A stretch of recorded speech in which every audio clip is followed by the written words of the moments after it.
Hello प्यारे साथियों, आप सभी का हार्दिक स्वागत, अभिनंदन। आने वाली वैकेंसी सेकंड ग्रेड द्वितीय श्रेणी शिक्षक भर्ती और नेट का जो एग्जाम आ रहा है उसके लिए रामबाण एक क्लास साबित होगी। यानी हम लेके आए हैं यहाँ से हिंदी के बेहतरीन जो कवि हैं और गद्यकार हरिवंश राय बच्चन, उनका जीवन परिचय। यहाँ से जो प्रश्न आपका पक्का आने वाला है तो इसको हम बेहतरीन ढंग से पढ़ेंगे। तो देखिए, हरिवंश राय बच्चन का जीवन परिचय। हरिवंश राय बच्चन का जन्म 1907 में हुआ था और 2003 में उनकी मृत्यु हो गई थी। ठीक है ना, निधन हो गया, मृत्यु हो गई।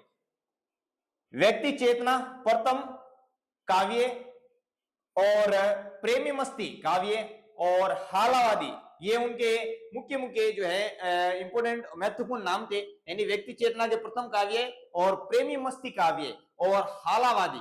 ठीक है ना। सामान्य परिचय क्या था? जन्म इलाहाबाद यूपी में हुआ था। प्रभाव और उपलब्धियां कौन कौन सी थी, ये नहीं, उनको किसका प्रभाव पड़ा था उनके ऊपर और उनको कौन कौन सी उपलब्धियां प्राप्त हुई थी। तो देखिए, फारसी के प्रसिद्ध शायर जिनका नाम था उमर खयाम, उनकी रुबाइयों का प्रभाव इनके ऊपर पड़ा था। ठीक है ना। रुबाइयां एक छंद होता है, रुबाइयां जो लिखी हुई थी उर्दू के अंदर, जिनके बेहतरीन शायर थे जिनका नाम था उमर खयाम, इनका प्रभाव हरिवंश राय बच्चन के ऊपर पड़ा था और उनकी रचनाओं में भी देखने को मिलता है। ठीक है। साथ साथ में हालवादी प्रवर्तक थे, ये बहुत माना इंपोर्टेंट है। ठीक है ना। यहां से प्रश्न कई बार पूछा जाता है। हालावादी प्रवर्तक हिंदी का वायसन के नाम से उनको जाना जाता है और सही रोमांस के कवि भी उनको माना जाता है। ठीक है ना। सही रोमांस के कवि और प्रबंध शिरोमणि की उपाधियों से विभूषित किया गया है।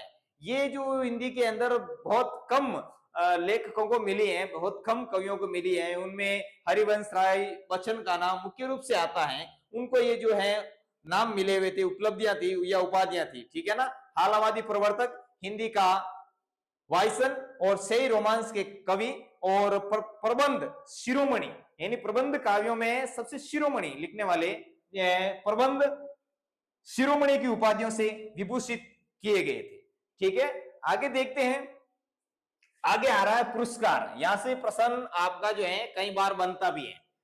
दूध चटाने काव्य पर 1968 में साहित्य अकादमी पुरस्कार प्राप्त हुआ था। बहुत इंपॉर्टेंट है। जो उनकी रचना थी जिनका नाम था दूध चटाने, इनके ऊपर उनको 1968 में एक पुरस्कार मिला था, जो हिंदी का बहुत बड़ा पुरस्कार होता है, हिंदी साहित्य अकादमी पुरस्कार उनको प्राप्त हुआ था। अगला है 10 द्वार से सोपान तक, जो उनकी आत्मकथा थी। 10 द्वार से सोपान तक, और हिंदी के अंदर बहुत चर्चित और बहुत प्रसिद्ध आत्मकथा थी हरिवंश राय बच्चन की। तो देखिए, 10 द्वार से सोपान तक आत्मकथा जो 1991 में उन्होंने लिखी थी, और उनके ऊपर के बिड़ला फाउंडेशन द्वारा दिया जाने वाला प्रथम सरस्वती सम्मान प्रदान किया गया था। यानी सरस्वती सम्मान कौन देता है?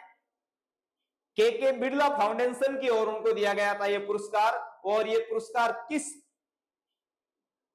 काव्य पर मिला था, कौन सी किताब पे मिला था, जिसका आत्मकथा थी, जिसका नाम था 10 द्वार से सोपान तक। ठीक है ना। अब काव्य संसार क्या, कौन कौन सी उन्होंने रचनाएं लिखी थी और उनका काव्य संसार कैसा था? देखिए, मधुशाला 1935 में लिखी थी, प्रकाशित हुई थी, और मधुबाला 36 और मधुकलश 37, ये जो है तीनों ही बैक टू बैक लिखी गई। एक साल का इसमें अंतर है। मधुशाला, मधुबाला और मधुकलश। ठीक है ना। मधुशाला के ऊपर बहुत आपको पता है विवाद भी हुआ था, और ये जो है विवाद गांधी जी तक भी पहुंचा था। ठीक है। मधुशाला, मधुबाला और मधुकलश। निशा निमंत्रण एक बहुत अच्छा गीत काव्य है। ठीक है ना। ये गीत गाए जाकर इनको पढ़ा जाता है, गाने के साथ साथ, यानी गय पद के अंदर लिखा गया। निशा निमंत्रण 1938 में। एकांत संगीत जो 1939 के अंदर प्रकाशित हुई थी उनकी रचना। ठीक है ना। आगे देखते हैं आकुल अंतर, जो 1943 में लिखी गई थी।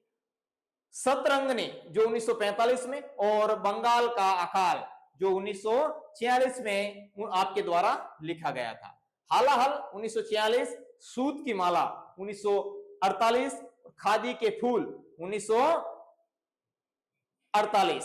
ठीक है ना। या पीछे हमने पढ़ा था कि खादी के फूल पंत और हरिवंश राय बच्चन के द्वारा मिलकर के लिखी गई एक जो है रचना थी, और ये रचना गांधी जी के जीवन के ऊपर लिखी गई थी, उनके उनको एक श्रद्धांजलि अर्पित करने के लिए लिखी गई एक जो रचना थी खादी के फूल, ठीक है ना। मिलन यामिनी, यामिनी का मतलब रात होती है, मिलन यामिनी परिणय पत्रिका जो 1955 में यानी 50 में ये जो मिलन यामिनी प्रकाशित हुई थी, और 55 के अंदर परिणय पत्रिका प्रकाशित हुई थी।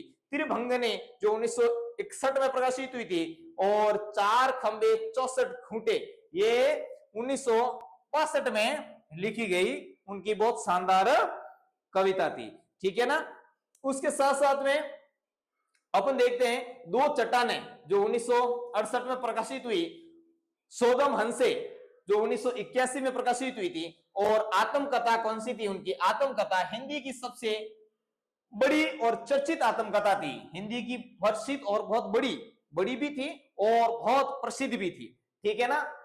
उनके 4 भाग थे, उनके 4 भाग थे। कौन सा एक भाग कौन सा था, पहला भाग था क्या भूलूं क्या याद करूं, क्या भूलूं क्या याद करूं। दूसरा था नीड का निर्माण फिर, ठीक है ना, नीड का निर्माण फिर। तीसरा भाग था बसेरे से दूर, और चौथा भाग था 10 द्वार से सोपान तक। ये आत्मकथा के 4 भाग थे, और उनकी आत्मकथा हिंदी के अंदर बड़ी भी थी और बहुत प्रसिद्ध और चर्चित भी थी। अब डायरी भी लिखते थे, तो डायरी में उनकी जो है प्रवास की डायरी उनकी जो प्रसिद्ध रचना थी, ठीक है ना।